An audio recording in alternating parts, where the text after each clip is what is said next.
रात के 10 बज चुके हैं और मैं हूं आप सभी का अपना शावेज़ मलिक और हाजिर हूं आप लोगों के सामने फिर से एक क्राइम की कहानी को लेके, एक क्राइम की घटना को लेके। दोस्तों, बहुत दिनों के गैप के बाद कल हमने वीडियो डाला था। हमारे जितने भी पुराने व्यूअर्स थे उसमें से ऑलमोस्ट 50% व्यूअर्स ने मुझसे शिकायत की, मुझे अपनी नाराज़गी दिखाई कि आप क्यों चैनल को लेकर इतना सीरियस नहीं हैं। अगर 40,000 लोग आपके साथ में जुड़े हुए हैं तो कम से कम आप लोगों को उन 40,000 लोगों का ख्याल रखना चाहिए। तो बात ऐसी नहीं है, कुछ प्रॉब्लम्स थी, मैंने कल के दिन बताई थी, लेकिन अब से कोशिश रहेगी कि हम आगे कंटिन्यू रखें। दोस्तों, आज की जो कहानी मैं आप लोग को सुनाऊंगा, ये कहानी आप लोग को सोचने और समझने पे इसलिए मजबूर करेगी क्योंकि आज के इस दौर में इस तरीके के जो क्राइम हैं, उन क्राइम्स का जो चलन है ये बहुत ज़्यादा बड़ा है। और दोस्तों, कहीं ना कहीं इस वीडियो के अंदर आप लोगों को एक बड़ा मैसेज मिलेगा।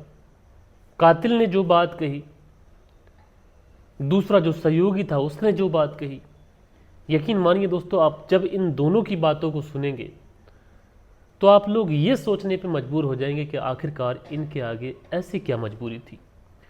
तो ये पूरी कहानी सिलसिलेवार तरीके से दोस्तों मैं आप लोग को सुनाऊंगा, लेकिन आप लोगों से फिर वही रिक्वेस्ट है कि चैनल पर अगर आप लोग नए हैं तो प्लीज़ चैनल को सब्सक्राइब कर लीजिए, बेल आइकन को प्रेस कर लीजिए, ताकि हमारी जो क्राइम डॉक्यूमेंट्रीज़ होती हैं उसकी नोटिफिकेशन आप लोग को सबसे पहले मिल जाए और आप लोग सबसे पहले हमारे स्टोरीज़ को देख लें। सावधान रहें, सतर्क रहें। बात करें दोस्तों आज की इस कहानी की, तो आज की इस कहानी की शुरुआत होती है उत्तर प्रदेश के आगरा शहर से। और इसी आगरा शहर के अंदर एक व्यक्ति जिनका नाम है सुरेश चंद्र, ये रहा करते हैं। इनका एक बेटा है जिसका नाम लवकेश है। लवकेश जो कि शादीशुदा है और उसकी जो पत्नी है उसका नाम गौरी है। लवकेश पेशे से बिजली का मिस्त्री है, अच्छा काम चलता है इसका, ठेकेदारी का भी काम करता है। तो कई बार ऐसा होता है कि काम के सिलसिले में सुबह जाता तो आधी रात को लौट के आता। कई बार ऐसा होता कि रात पूरी ही गुजर जाती, क्योंकि ठेकेदारी का जो काम होता है उस काम के अंदर जिम्मेदारी और रिस्पॉन्सिबिलिटी बहुत ज़्यादा होती है। लवकेश अपनी पत्नी, अपने पिता, अपनी फैमिली के साथ में बहुत अच्छे तरीके से ज़िंदगी गुजार रहा था। लवकेश अपनी पत्नी गौरी से बेइंतहा मोहब्बत किया करता था। अच्छा, जो गौरी थी वो भी लवकेश के इस नेचर से, इस रवैये से बहुत ज़्यादा खुश थी। इस परिवार के लिए वैसे तो सारी चीज़ें ठीक थीं। परिवार के पास में पैसा भी था, परिवार की इज्जत भी थी, परिवार में प्यार भी था, किसी भी चीज़ की कोई परेशानी इस परिवार के अंदर नहीं थी। धीरे धीरे वक्त गुजरता रहता है, ज़िंदगी ऐसे ही चलती रहती है। लेकिन इसी बीच में एक तारीख आती है 9 फरवरी साल 2026। और ये 9 फरवरी साल 2026 की जो तारीख होती है, इस परिवार के ऊपर काल बन के टूटती है। दरअसल सुबह सुबह जब गौरी सोकर उठती है तो देखती क्या है कि कमरे के अंदर उसके जो पति हैं, जिनका नाम लवकेश है, वो फांसी के फंदे पर लटक रहे हैं। और उन्होंने साड़ी का पल्लू अपने गले में बांध लिया है और उसके बाद में एक पल्लू जो है वो पंखे से बंधा हुआ है और वो उस पंखे के ऊपर लटक रहे हैं। अब जैसे ही गौरी इस तरीके का दृश्य देखती है, घबरा जाती है, तुरंत अपने ससुर को उठाती है, बाकी के और लोगों को उठाती है। अब चीख पुकार सुनकर आस पड़ोस के जितने भी लोग होते हैं तुरंत उस घर के अंदर दाखिल हो जाते हैं। दोस्तों, इस घर के अंदर एक जवान व्यक्ति जिसका नाम लवकेश था, जो अपनी ज़िंदगी से बेहद खुश था, पत्नी को बेइंतहा मोहब्बत करता था, कामकाज भी अच्छा था, किसी से कोई कलह नहीं, किसी से कोई दुश्मनी नहीं, परिवार का जो माहौल था वो भी पारिवारिक है। लेकिन उसके बावजूद आखिरकार लवकेश ने अपनी ज़िंदगी की लीला समाप्त कर ली थी और लवकेश ने फांसी का फंदा लगाकर अपनी जान दे दी थी। पिता जब इस तरीके का दृश्य देखते हैं तो पिता तो वहीं पर माथा पकड़ के बैठ जाते हैं, क्योंकि ये जो बेटा था उनका, ये उनकी बुढ़ापे की लाठी था, उनका सहारा था। जो पत्नी गौरी थी उसका भी रो रो कर बुरा हाल था। लिहाजा उसके बाद में जैसे तैसे कर कर स्थानीय लोगों और पड़ोसियों की मदद से उस डेड बॉडी को नीचे उतारा जाता है और उसके बाद में तमाम रिश्तेदारों को खबर कर दी जाती है। गांव में भी खबर हो जाती है कि इस तरीके से लवकेश ने अपनी जान दे दी है। लेकिन मामला पुलिस तक नहीं पहुंचता है। मामला सुसाइड का था। परिवार वालों ने सोचा कि अगर मामला पुलिस तक जाएगा तो डेड बॉडी का पोस्टमार्टम होगा। और आज के इस दौर में हमारे देश के अंदर बहुत सारे ऐसे लोग हैं जो किसी भी अनहोनी की जांच कराने के बजाय ये प्रेफर करते हैं कि डेड बॉडी का पोस्टमार्टम ना हो, चीर फाड़ ना हो। अच्छा, एक परिवार के लोग यही सोचेंगे कि उनका बेटा तो जा चुका है, अब उसकी डेड बॉडी की गति ना हो। लिहाजा उसके बाद में डेड बॉडी का अंतिम संस्कार कर दिया जाता है। परिवार के लोग थे, नम आंखों से डेड बॉडी का अंतिम संस्कार कर देते हैं। परिवार परेशान था, हताश था। अगले दिन जो घर के अंदर जो पूजा वगैरह का जो प्रोग्राम रहता है वो सब कुछ चल रहा था। जो घर के अंदर गौरी थी वो भी उदास थी, क्योंकि उसके पति अब इस दुनिया से जा चुके थे। पिता जो थे, जिनका नाम सुरेश चंद्र था, वो भी बदहाल थे। जो सुरेश चंद्र थे, उनके जो भाई थे धर्मेंद्र, वो भी परेशान थे। धर्मेंद्र का एक बेटा है जिसका नाम सुंदर है। सुंदर भी उसी घर के अंदर मौजूद था। सुंदर के भी चेहरे पर उदासी थी, क्योंकि सुंदर के चचेरे भाई की मौत हो चुकी थी। लेकिन यहाँ पर उस घर के अंदर जो कुछ महिलाएं होती हैं वो कुछ अजीब सा नोटिस करती हैं। घर की महिलाएं नोटिस करती हैं कि इस घर की जो बहू है, जिसका नाम गौरी है, जिसके पति की मौत हो चुकी है, गौरी बार बार छुप छुप कर जो सुंदर है उसकी तरफ देखती है। अच्छा, सुंदर भी उसकी तरफ देखता है।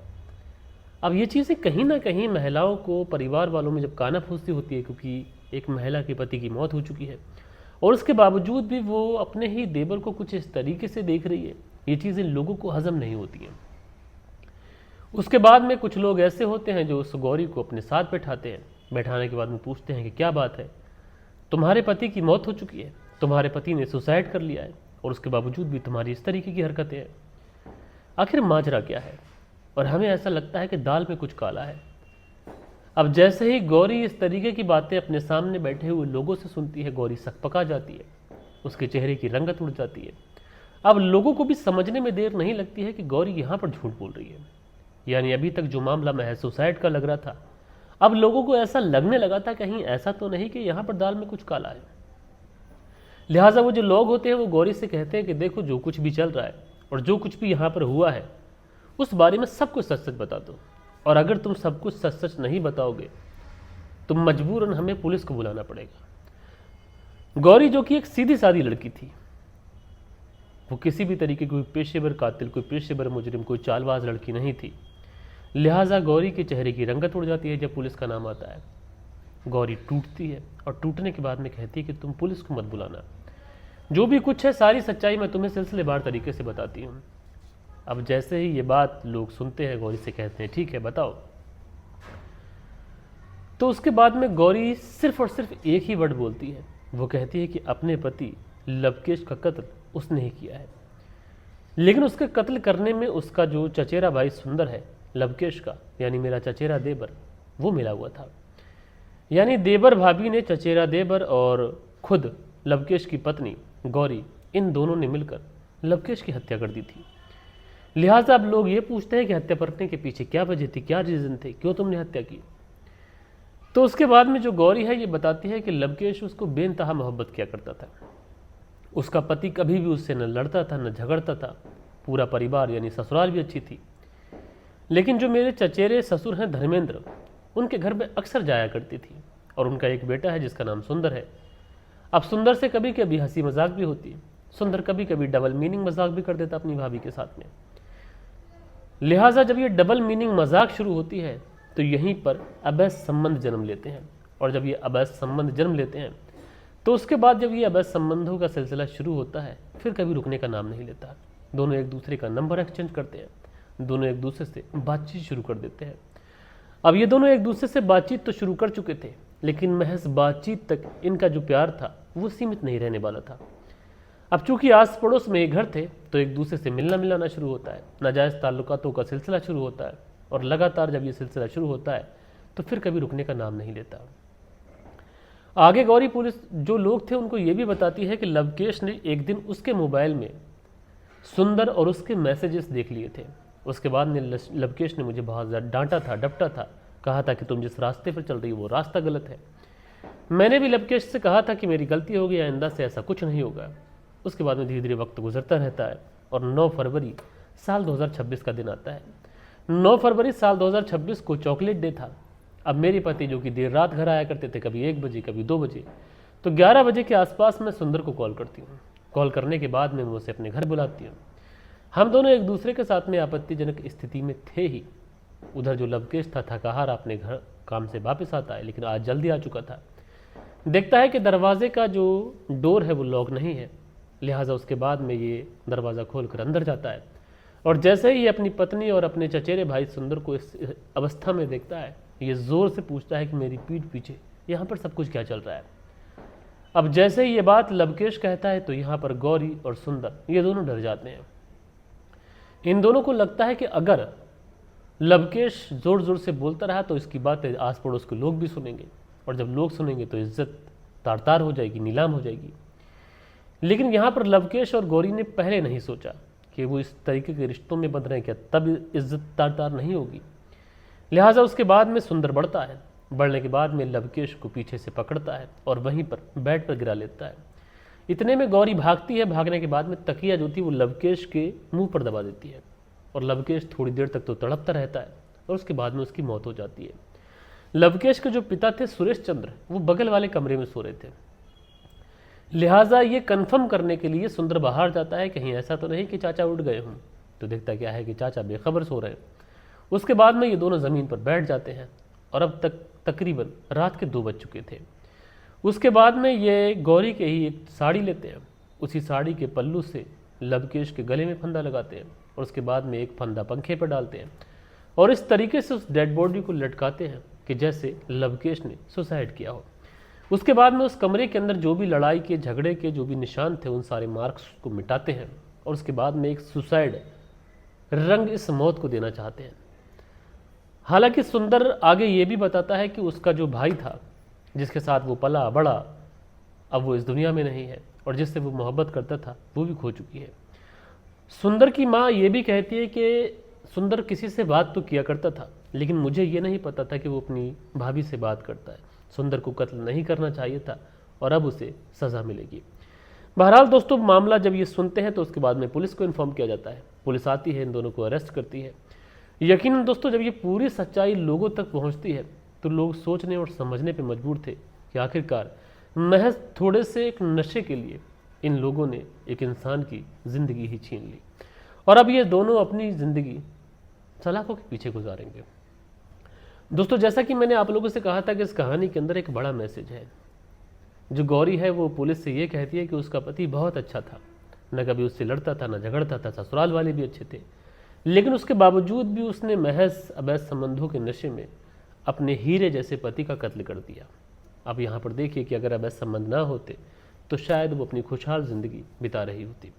दूसरी तरफ जो सुंदर था वो कहता है कि जिस भाई के साथ में वो पला बड़ा, उसी भाई की उसने हत्या कर दी, और जिससे वो प्यार करता था वो भी उसका हाथ से निकल गया।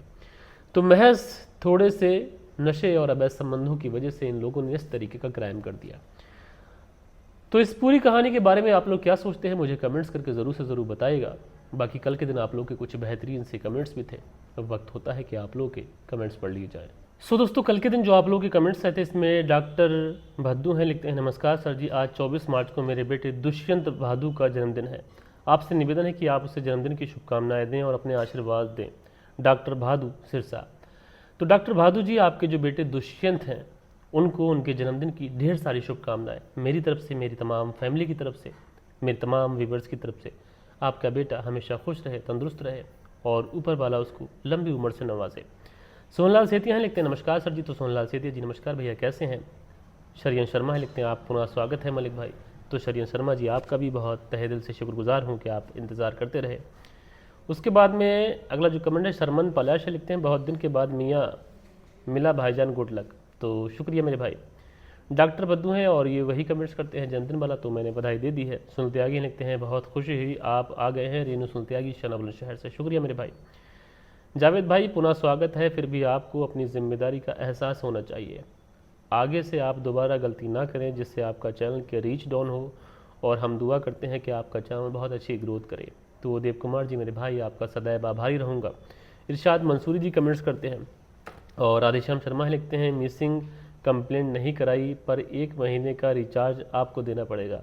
जी राधेश्याम शर्मा जी, आप नंबर मेंशन कर दीजिएगा मुझे इंस्टाग्राम पे, मैं डेफिनेटली रिचार्ज कर दूंगा। शीलनिधि हैं, लिखते हैं शाबिज़ मलिक भाई, कहानी अच्छी लगी, आपके चैनल पर आ गए हैं, खुशी हुई, रमज़ान भी ज़रूरी है, आगे लगातार स्टोरी प्रस्तुत करोगे। शीलनिधि शर्मा हरिद्वार से। जी भाई, कोशिश यही रहेगी। कटवा प्रदीप जी प्यारा से कमेंट्स करते हैं। धीरज सिंह लिखते हैं हमने तो सोचा था कि सर आप चैनल बंद कर दिए हैं, चैनल चालू करने के लिए धन्यवाद। तो शुक्रिया मेरे भाई। खान अकील हैं, लिखते हैं अस्सलाम वालेकुम शाबिज़ भाई, कैसे हो आप, अल्लाह आपको सलामत रखे। तो खान अकील जी मेरे भाई शुक्रिया, मैं अच्छा हूँ। डोंट वरी RKG करके लिखते हैं, शुक्रिया मेरे भाई। और डॉक्टर भद्दू जी जो कि जन्मदिन के लिए बोलते हैं, तो आपके जो बेटे दुष्यंत हैं उनका जो जन्मदिन है उसकी ढेर सारी शुभकामनाएं पुनः। सो दोस्तों ये कुछ बेहतरीन से कमेंट्स थे जो कल के दिन आप लोगों ने किए थे। आशा करता हूँ कि आज की जो कहानी है ये आप लोग को ज़रूर से ज़रूर पसंद आई होगी। कहानी पसंद आई हो तो एक लाइक करिएगा, दोस्तों और मित्रों के साथ में ज़रूर शेयर करिएगा। बाकी दोस्तों मिलता हूँ मैं आप लोगों से कल के दिन किसी और स्टोरी के साथ में। जब तक के लिए अपना ख्याल रखें, देश का ख्याल रखें, परिवार के रिश्तों की अहमियत को समझें। जय हिंद, जय भारत।